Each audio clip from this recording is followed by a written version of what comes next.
Welcome to the Dental Business Guide podcast. From money to marketing to management, this podcast will help you run a better dental business.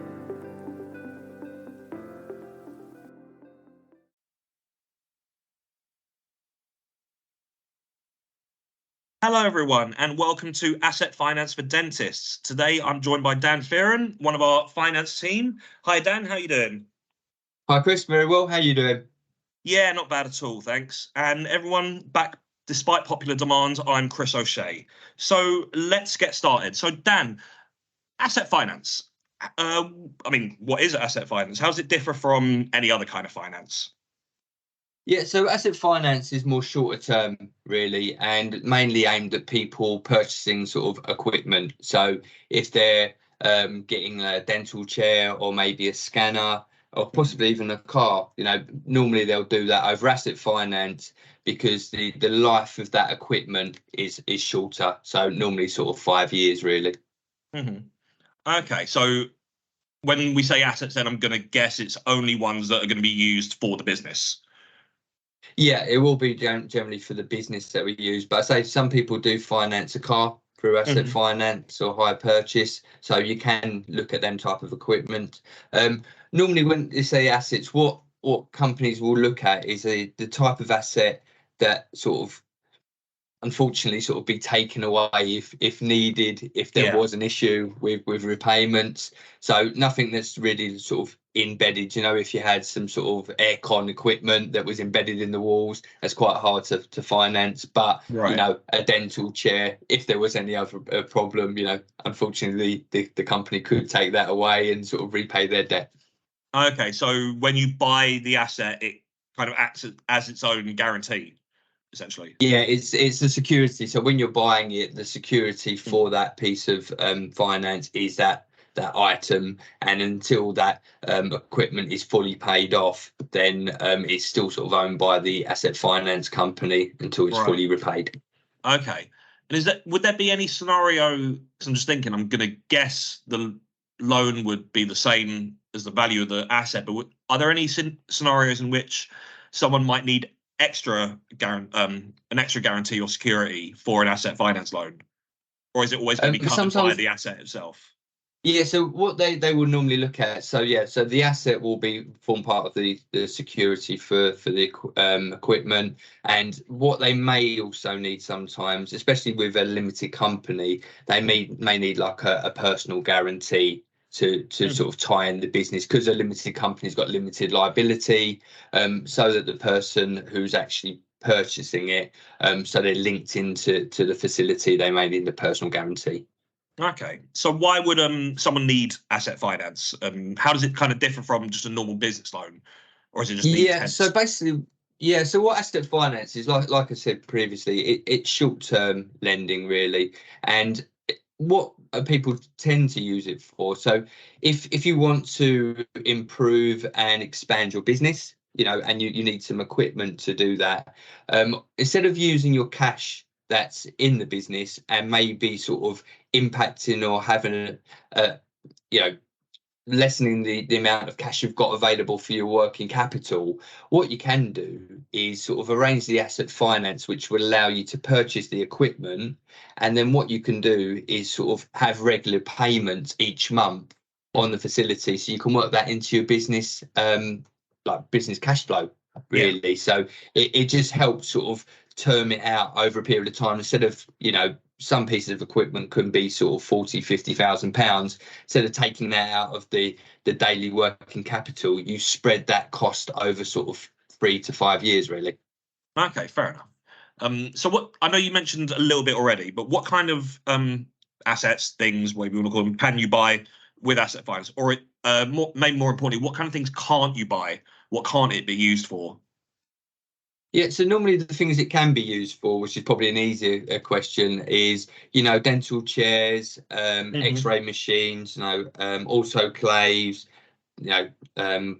disinfectant washers, that type of thing can be used. I say the only thing that they won't let you do asset finance on is something really that's sort of embedded in the walls, or so stuff like that really, that they won't tend to look at, because if there was ever an issue, it's hard for them to sort of take that asset back without they don't want to start ripping into walls to get their equipment back, really, if they needed to. What about smaller ongoing items like consumables, PPE, that kind of thing? Can you use asset finance for that, or is that something you should be using your cash flow for? No, that type of thing would generally be your sort of working capital for smaller items like this. I say it will normally be sort of pieces of equipment that you can do. They'll look at some computer equipment. If there was like a number of smaller items that there's looking at, they may be able to sort of lump them all together, because we do a lot of startups. And as part of that, there may be some other items within that you could sort of lump together, and the asset finance company may be happy to sort of turn that over a slightly longer period of time. Okay, fair enough. So repayment, what kind of terms do you expect with asset finance? Is it different to other loans, or is it kind of the same deal, just with a different security? Yeah, so they are shorter in terms of the amount of time they'll do them over. Yeah, if you was doing a business loan, they may do those over 15, 20 years, because you're dealing with larger amounts, so that would help sort of make it affordable. But for asset finance, normally the maximum term is 7 years, but they will normally, most times people will look at over sort of 3 to 5 years, really. The minimum term that they can do is 12 months. But for ourselves, if a client is interested in asset finance, we're more than happy to arrange a free call with them to sort of discuss their budgets, what their plans are, and to sort of try and work the monthly repayments to something that suits their budget, really. So if 4 years works for them for the equipment and makes the repayments affordable, then that's fine for us to have that discussion with a client. And what about rates? How do they differ from other loans? Yeah, so in terms of rates, again, what we do, we go out to the market, so we try and find a client, competitive rates and competitive terms. Normally the rates are sort of coming in at maybe sort of 4 to 5%, but they do fluctuate in terms of base rate changes and stuff like that. So it does vary, but that's roughly what they'll be looking at. Okay, are they the same?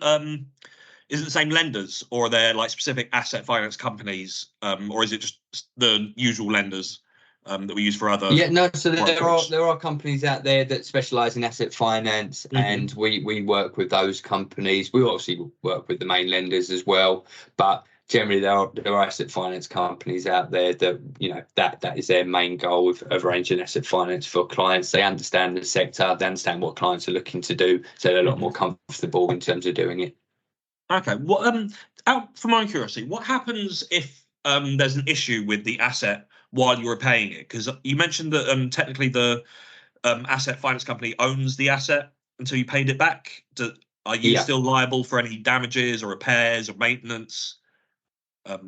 So you are. Yeah, so the finance company would expect you to maintain that piece of equipment throughout the lifetime of the facility, and I suppose also for the client as well. They're using that equipment on a daily basis, so obviously it works for them to do that as well.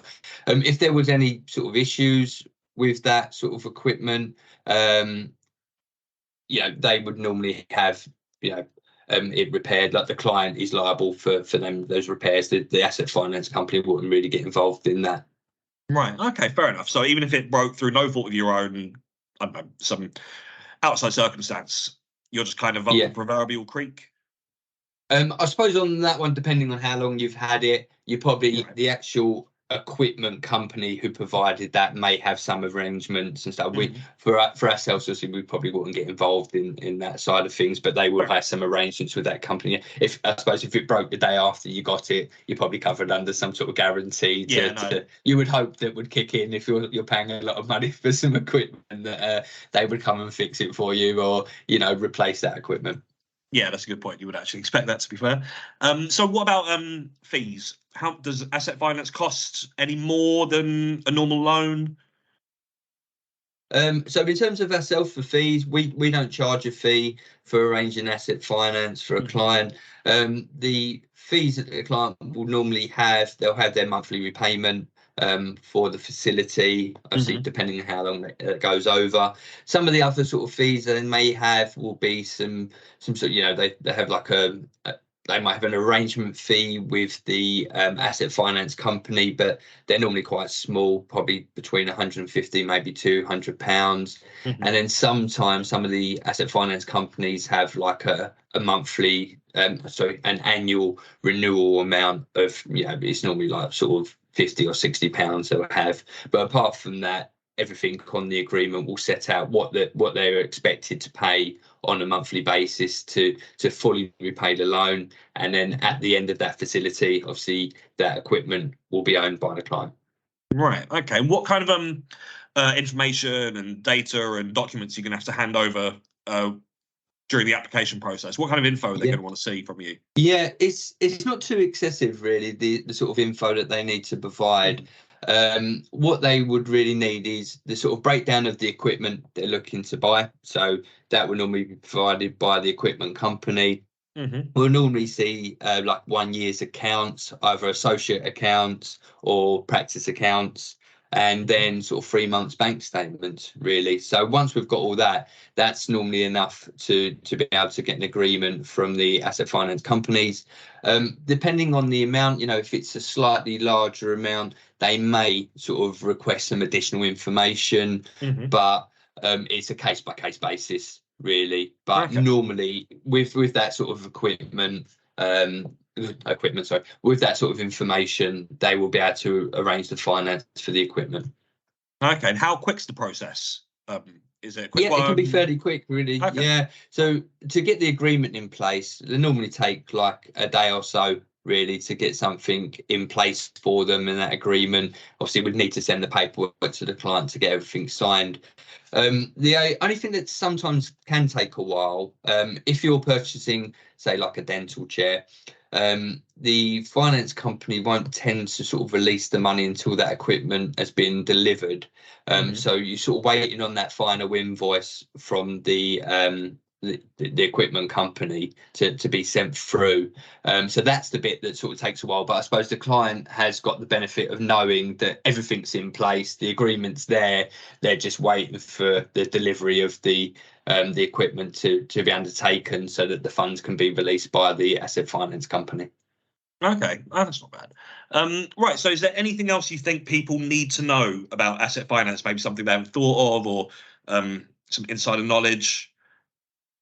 I think really asset finance is fairly straightforward. That as long as they let us know what they're looking to buy, what sort of term they're looking to do that over, and I suppose if they give us an idea of what they're looking to pay, obviously we can sort of move around the repayment term to try and fit to what their budget is. But for ourselves, to see we're experienced team in terms of healthcare, so we're more than happy to sort of work with clients and have a free meeting with them to discuss their needs, what their budget is, and I say what we can help clients who associates who just need some extra equipment if they've got a specialism that maybe needs some I can't say the word, a certain item to for the work they're doing. A startup practice,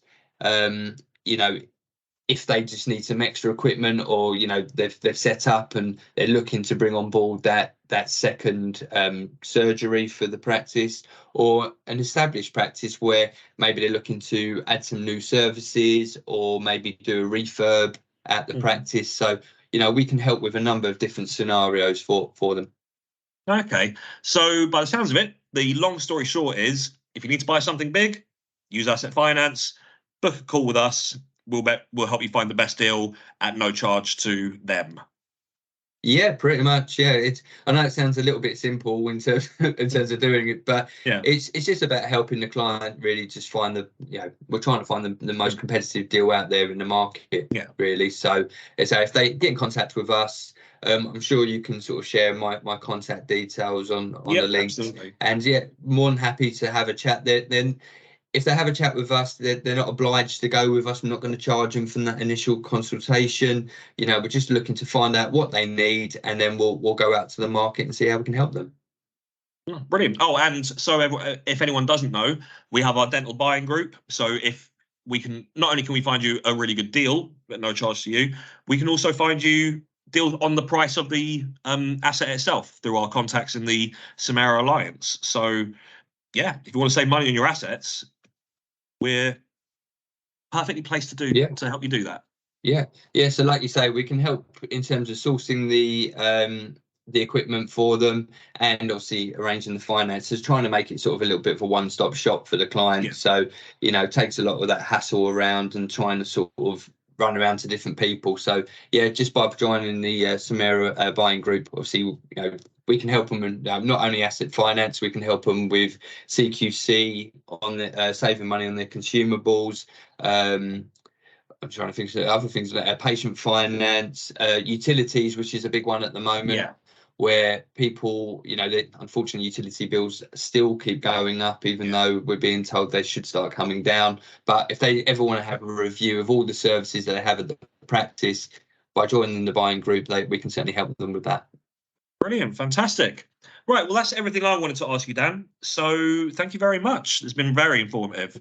And I hope everyone found it so as well. If you've got any more questions, reach out to Dan, reach out to me, reach out to Aaron, book a call, contact us in any way, and we'll get back to you and make sure that we help as much as we can.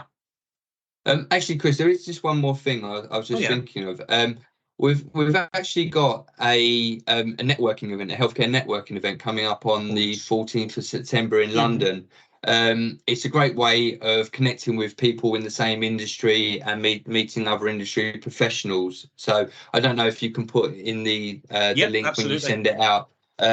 We think it's a great thing to try and build that community in healthcare. So if you're interested in meeting other professionals in the same sector as you, I think it'd be a great thing to come along. It's on the 14th of September in London. It's in the evening, so it shouldn't clash with any of your sort of day-to-day work. So yeah, please come along and help support it. Yeah, I'm really looking forward to that. And a portion of all the ticket sales go towards charity. There's gonna be food, there'll be drinks, nibbles, chat. So yeah, come along. It's gonna be a really good night. Yeah, should be good. Should be really good. Yeah, brilliant. Right. Well, thank you very much, Dan, and we'll be seeing you again soon, I'm very sure. Yeah, thanks a lot, everyone. Take care. Goodbye. Brilliant. Thank you, everyone. Bye. Thanks for listening in to the Dental Business Guide podcast. We welcome your feedback, and if you're enjoying it, please let your friends know too. Until the next time on the Dental Business Guide podcast.